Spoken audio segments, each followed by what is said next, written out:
18h30 sur Al Oula, ravi de vous retrouver pour une nouvelle édition. Voici le sommaire. Maroc-France, en dynamisme sans précédent de la relation bilatérale, rehaussée par la position intangible réitérée par le Quai d'Orsay en soutien à la souveraineté du Maroc sur son Sahara. La rencontre hier à Paris entre les diplomates des deux pays balise la voie à une série d'échéances futures tournées vers les provinces du Sud. L'adhésion de la communauté internationale à la première cause nationale ne cesse de s'accroître. Un appui réitéré aujourd'hui par l'Estonie qui emboîte le pas à bon nombre de capitales européennes. En une dynamique de soutien mondial sur fond d'une diplomatie efficace.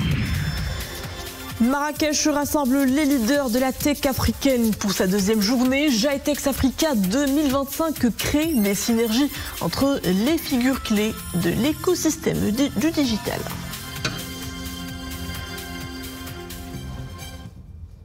Bonsoir, le partenariat Maroc-France à la une. Retour d'abord sur cette visite de travail à Paris du ministre des Affaires étrangères, de la coopération africaine et des Marocains résidant à l'étranger, Nasser Bourita, qui s'est entretenu hier avec son homologue français Jean-Noël Barrot.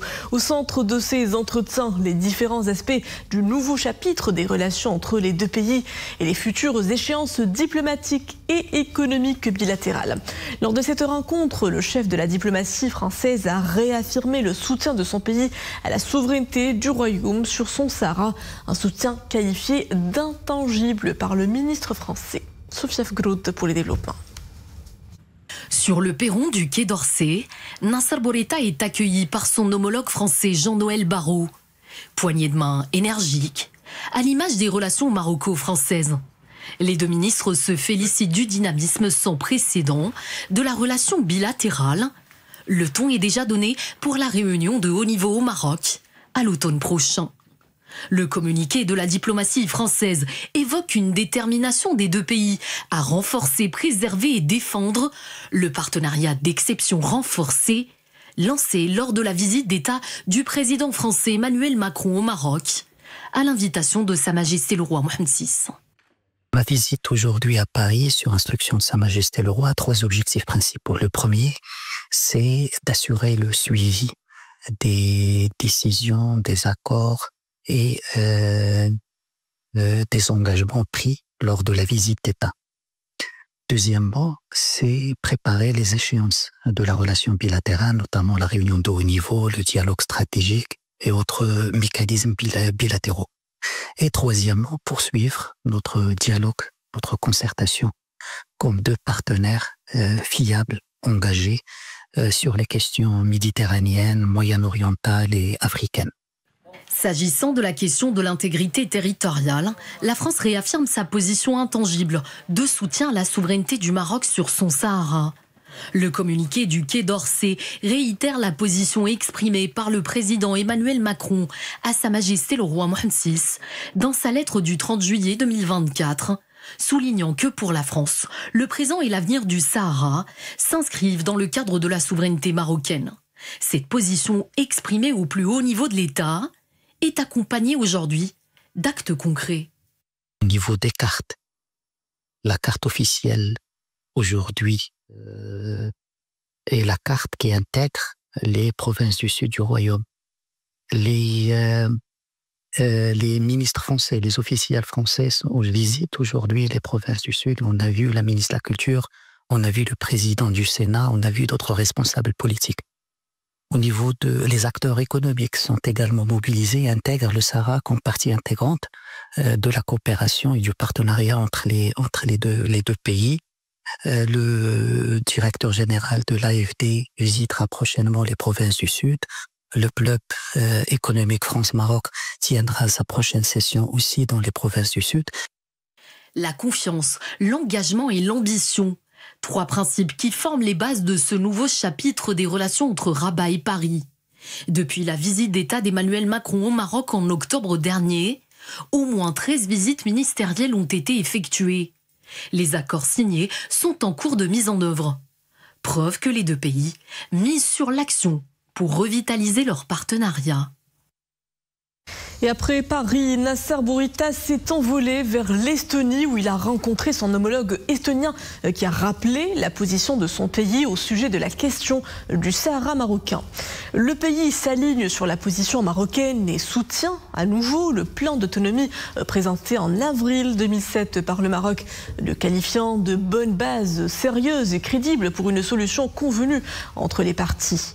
L'Estonie encourage les autres gouvernements à rejoindre cette position, annonce faite par le ministre estonien des Affaires étrangères Margus Tsahkna à l'issue d'entretiens à Tallinn avec Nassar Bourita, premier ministre marocain des Affaires étrangères, à effectuer une visite dans ce pays.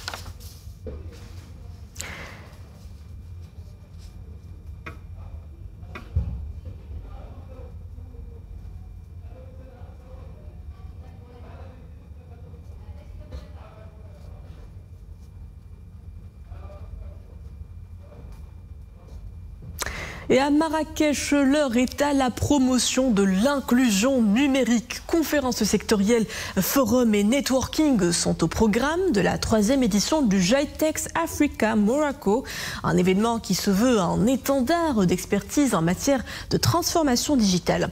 Le point avec nos envoyés spéciaux à Marrakech, Kautar Aboutir, Abdelmjid El-Hallaoui, Mouatassim Billah, Bouazabi avec Zakaria Moukhin Billah. Le GITEX 2025, une opportunité idéale pour les acteurs institutionnels de nouer de nouveaux partenariats. Favoriser l'employabilité via les technologies du numérique est un objectif fort de cet événement. Cette rencontre maroco-indienne s'inscrit dans ce cadre. Au programme, partage d'expériences et de bonnes pratiques entre les deux pays. L'Inde semble intéressée par le modèle des cités des métiers et des compétences nationales, alors que le Maroc veut profiter de l'expérience indienne dans le domaine de l'intelligence artificielle. Nous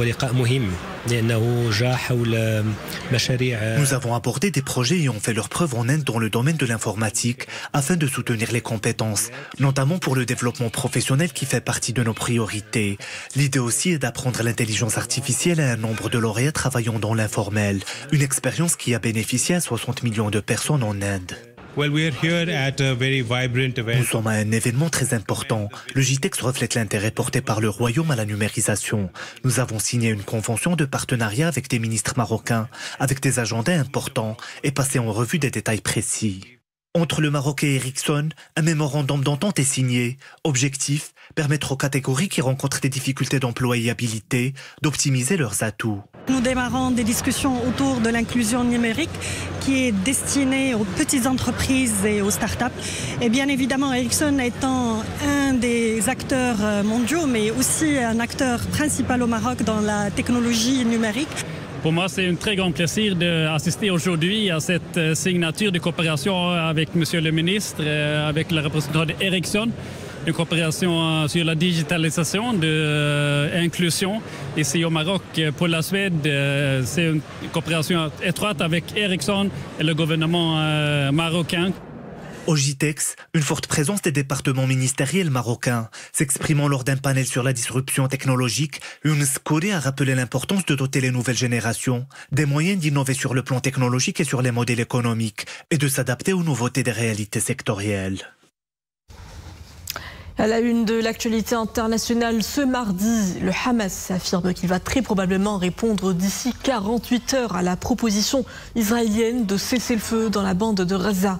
Le mouvement palestinien a annoncé avoir reçu hier via les médiateurs égyptiens une proposition israélienne de trêve temporaire dans le territoire. Selon un responsable du Hamas, Israël demande le retour de 10 otages vivants en échange d'une trêve d'au moins 45 jours. De la libération d'un total de pas moins de 1200 prisonniers palestiniens détenus par Israël et d'une autorisation de faire entrer de l'aide humanitaire dans Gaza. Autre foyer de tension, le Soudan. Le pays est entré ce mardi dans sa 3e année de guerre civile sans aucune issue en vue. En 3 ans, des dizaines de milliers de personnes ont trouvé la mort. Le conflit a raciné 13 millions de personnes et plongé dans la famine une partie du pays. Hier, le secrétaire général de l'ONU, Antonio Guterres, s'est monté au créneau. Des millions de civils continuent à faire les frais du mépris des belligérants pour la vie humaine, a-t-il affirmé. La guerre a éclaté le 15 avril 2023 entre l'armée régulière commandée par le général Abdel Fattah al-Burhan et les paramilitaires des forces de soutien rapide dirigées par son ancien adjoint, le général Mohamed Hamdan Daglo.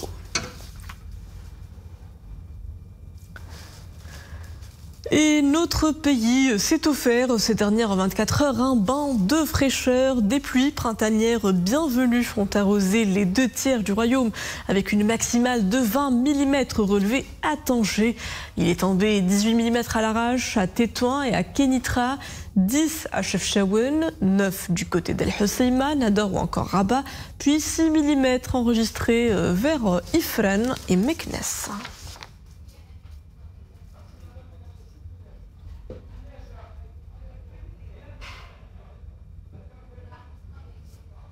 Et des averses neigeuses intermittentes continueront de ponctuer la journée de demain. Prévoyez dès ce soir des cumuls de neige jusqu'à 15 cm si vous vous trouvez près de Sfro, Midels ou encore Boulmen. Puis attention au vent, il soufflera fort entre 75 et 95 km par heure sur Nador, Taourir, Jrada, Figig, Boulmen, Tinrir, Midels, Essaouira et Agadir. Idaoutanen.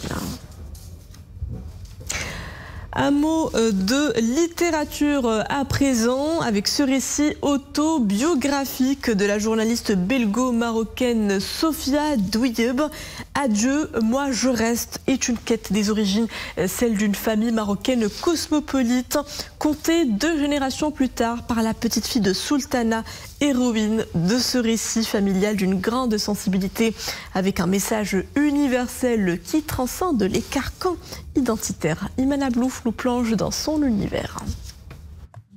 Un récit autobiographique, celui que propose Sofia Douieb dans cet opus.